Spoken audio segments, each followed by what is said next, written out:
우리가 새로운 아이디어라는 건 없어요.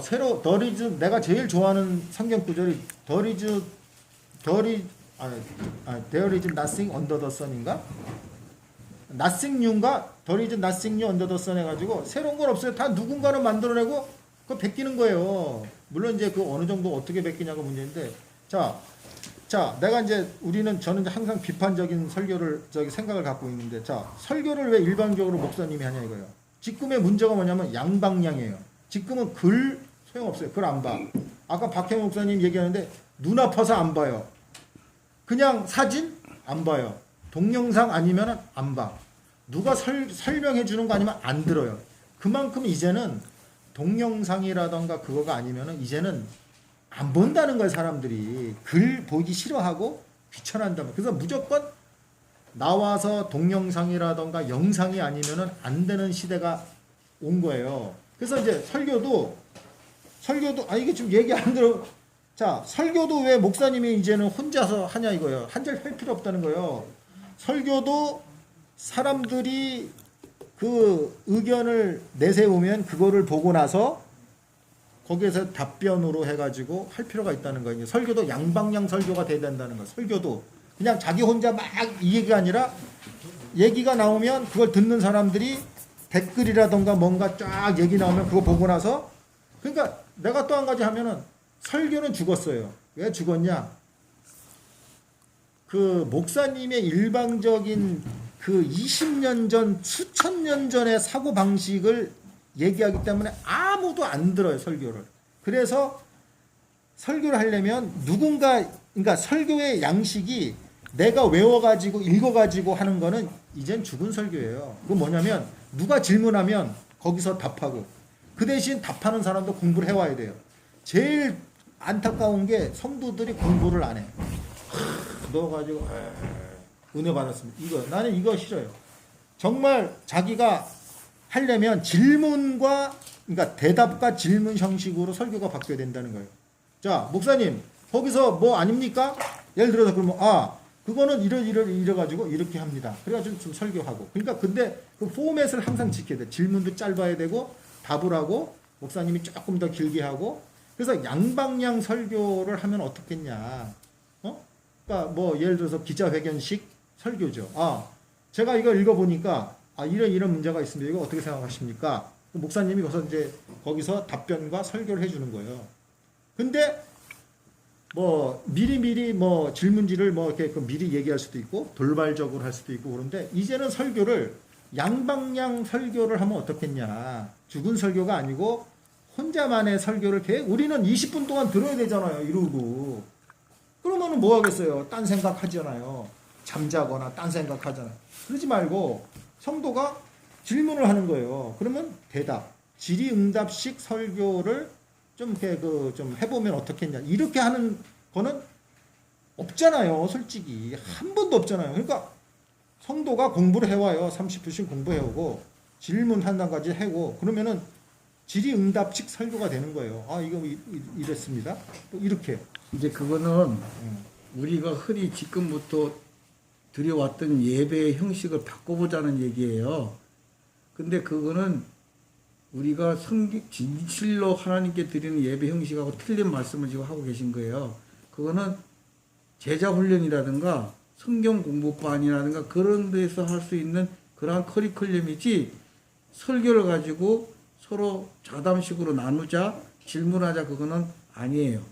설교 말씀은 어디까지나 그 목사님의 중심 가닥에서 하나님의 말씀을 전하는 것이고 어떤 주제가 하나 나와가지고 성도랑 대담하는 것은 그야말로 성경 공부예요.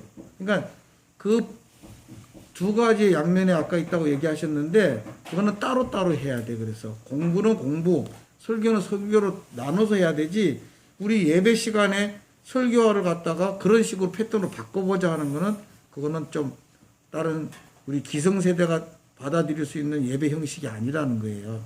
그래서 그건 고려해야 될 문제가 있고 반드시 그러한 지금 말씀하신 대로의 그 질문 문답식으로 하자는 그러한 내용의 설교는 설교가 아니고 그야말로 예수님의 산상수훈이라든가 제자들을 모아놓고 말씀을 비유로 전하는 그러한 내용의 말씀은 얼마든지 할 수 있어요.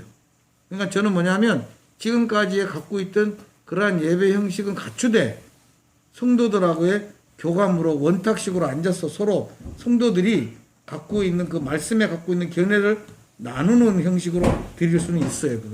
그거는 속회 형태의 예배도 될 수 있고 우리 좌담의식으로 얘기도 할 수도 있고 그 대신에 그 기본의 성경 속에 있는 진리를 벗어나면 안 돼요. 일반적인 학문적인 토론하고 틀려 이거는. 왜냐? 성경은 그야말로 하나님의 감동으로 기록된 것이기 때문에 내가 그 성경에 들어가 있는 그 진리의 말씀을 토론 형식으로 내 고정관념을 개인의 어떤 고정관념으로 선표를 하면 안 돼요. 이거는. 그걸 틀 벗어나지 않고 자담식으로 하고 공부 형식으로 대화 문답식으로 하는 것은 가능하다. 새로운 패턴에 우리 교회가 나갈 수 있는 앞으로의 어떤 예배 형식의 바꿈이 될 수 있겠다 그렇게 생각을 해요 저는. 네, 제가 이제 한 두 가지만 얘기할게요. 지금 이제 독창적이고 창의적인 아주 좋은 아이디어예요. 그런데 이제 그 본질과 방법을 이 두 가지를 생각해야 돼요. 예배에 있어서 설교는 일방적인 선포예요. 왜냐하면 하나님이 이스라엘 백성이나 선지자나 주의 종들에게 신구약에 보면 하나님께서 말씀하실 때 사람들에게 토론식으로 선포하지 않았어요. 명령식이야. 주의 종을 일방적으로. 하나님의 뜻을 쫙 선포했어요. 십계명을 선포하고 모세에게 애굽에 가서 이렇게 행하라. 이스라엘 구원해내라. 그러니까 완전히 그들을 백성들을 위한 그 구출을 위한 선포한 거예요. 선포. 강제성이 있는 선포. 거예요. 이거는. 그러니까 교회에서 하나님의 종들이 설교 시간에 말씀 전하는 것은 하나님의 뜻을 그대로 성경에 있는 그대로 사람들에게 선포하는 거기 때문에 선포는 설교, 설교가 선포요. 그냥 일방적인 선포. 그러니까 들어야 되는 거예요, 하나님의 말씀은. 그다음에 이제 우리 집사님이 하시는 얘기는 우리 목사님 하시는 말씀대로 성경 토론할 수 있어. 그런데 한 가지 우리가 주의를 기울일 수 있는 건 우리 집사님 말씀 속에 아주 좋은 핵심이 있어요. 각자 궁금한 거, 알고 싶은 거, 또 그때그때 필요한 말씀에 필요한 것이 개개인적으로 다 있잖아요. 의견. 응?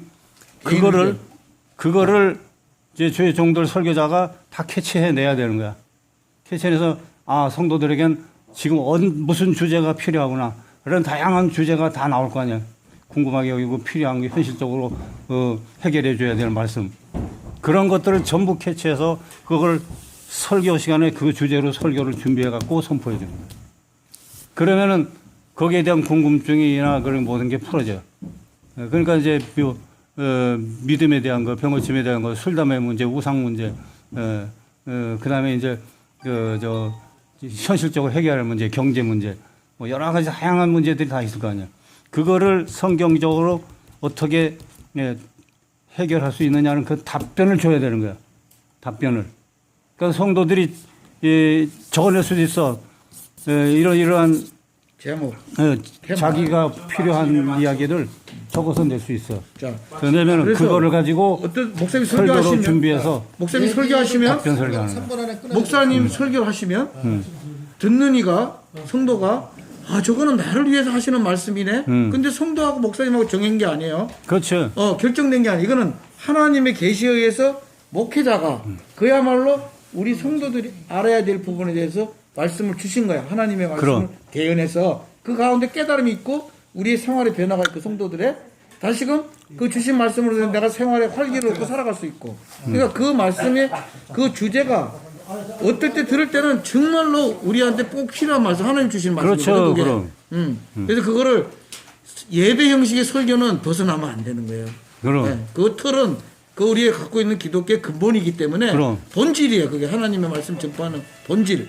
그래서 그걸 바꾸면 안 되는 거예요. 그러니까 설교서 선포는 하되 모든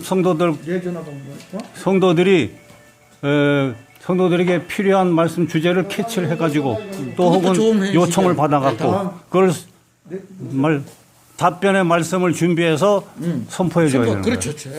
자, 거기에 대해서 제가 얘기하겠습니다. 자, 첫째, 둘째, 셋째만 제가 얘기해요. 자, 하나님도 일반적으로 말씀을 선포하지 않았습니다. 성경을 보면 하나님도 질의응답식으로 그 하나님의 뜻을 전했습니다. 그런 첫 때도 번째는, 있죠. 예. 그러니까 두 가지를 다 이거 해라. 포함하는 거죠. 이렇게 해가지고 잘 모르겠는데 그게 아니에요. 모르면은 물어봤어요. 아니 이거 나는 어떻게 하죠? 누가 있지 않냐? 나 이거 했는데요. 하나님도 질의응답식으로 선포를 하셨습니다. 이게 첫 번째고, 두 번째로 자 감사합니다. 형식화 포맷이 우리가 생각하는 경건 전혀 뭐 본질이 있다고 하지만 성도는 80%는 안 들어요. 첫째. 둘째는 10분만 5분만 지나면 잊어먹어요. 아무 효과가 없어요.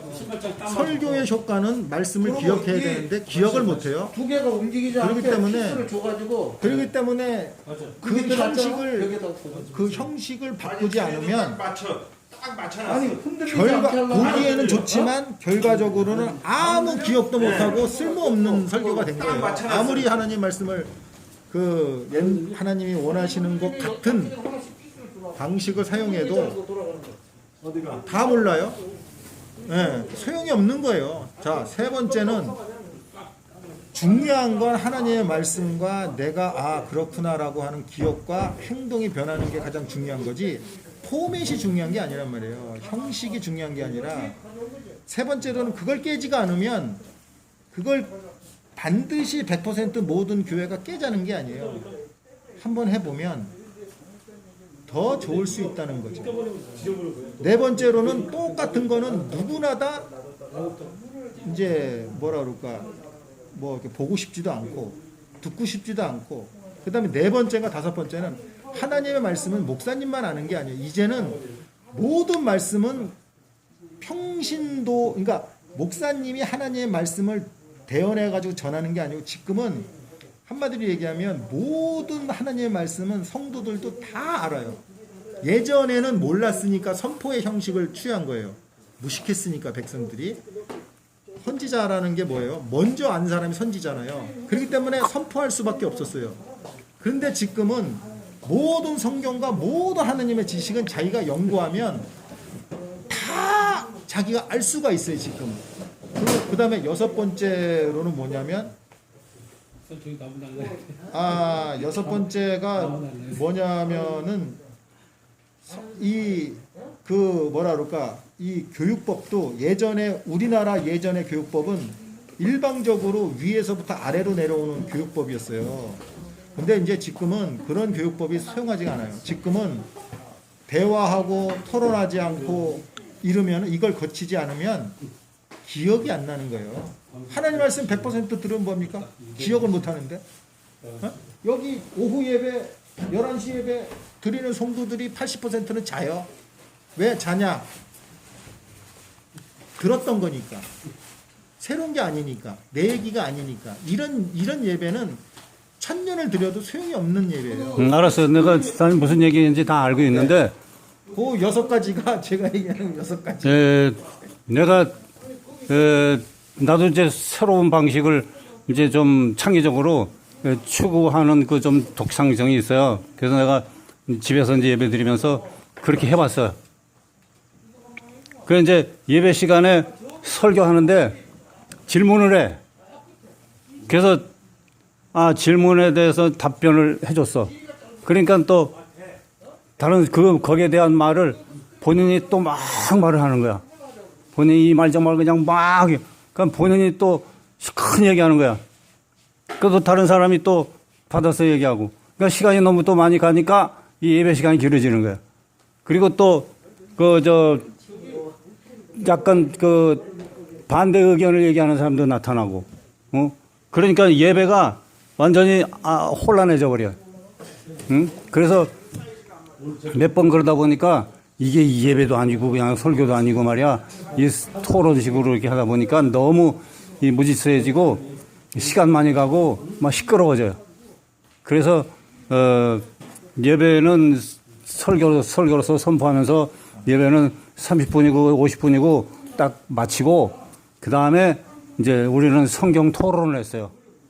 성경 주제를 그때 그날 주제를 놓고 성경을 반장이든 그 주제 성경을 5절이든 6절이든 10절이든 쫙 읽고 거기에 주제가 있으니까 주제 놓고 이제 토론을 했어요.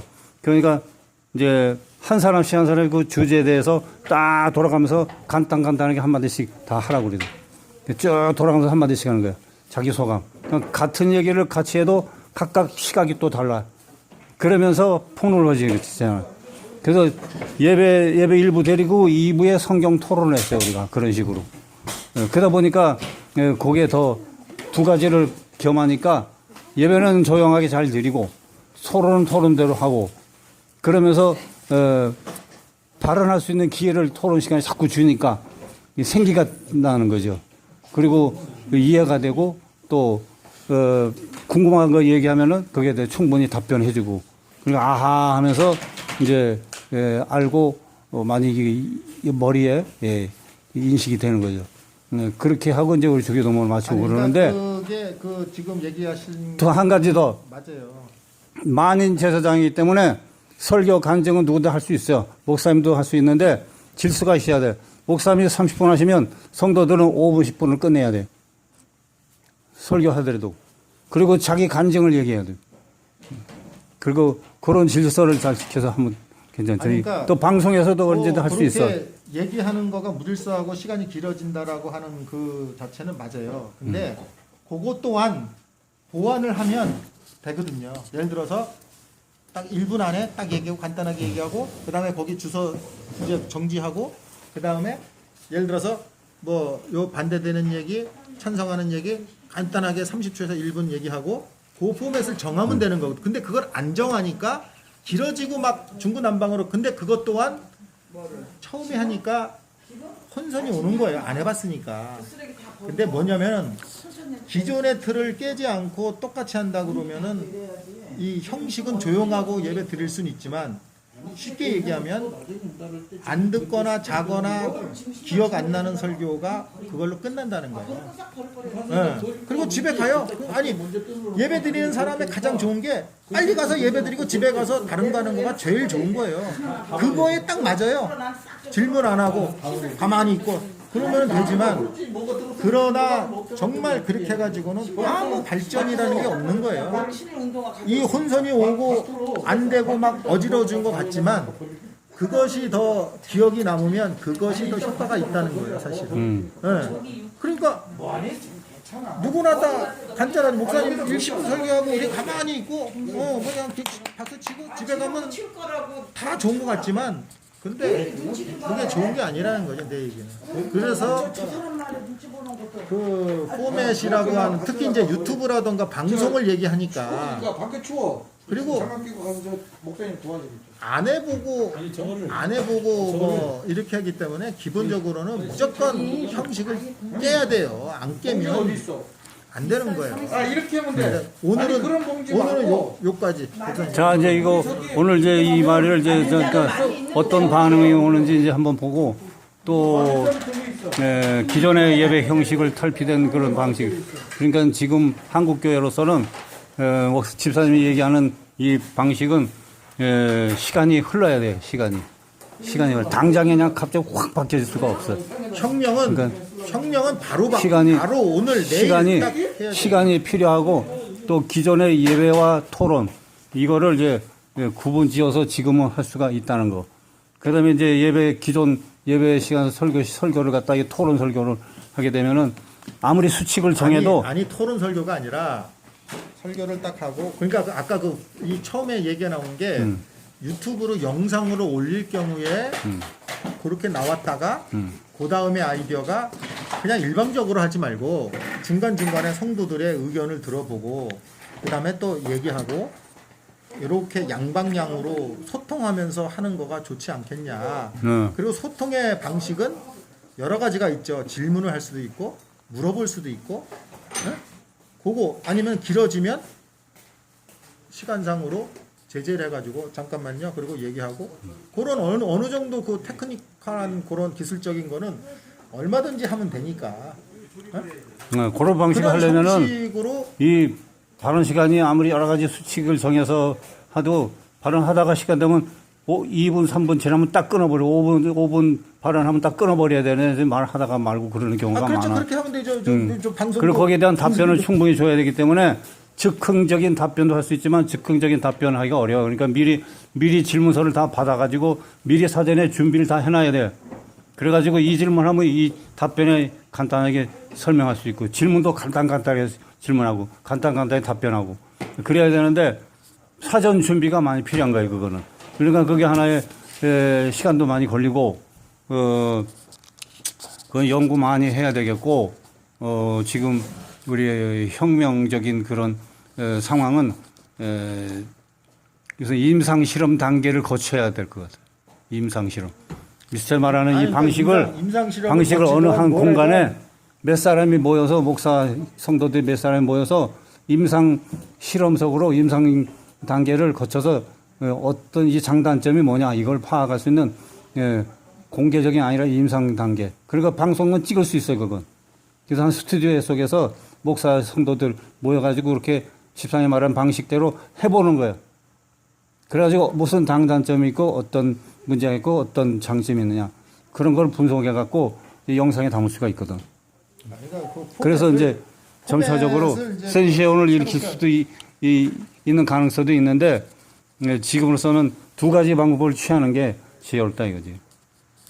여기까지 하고 한번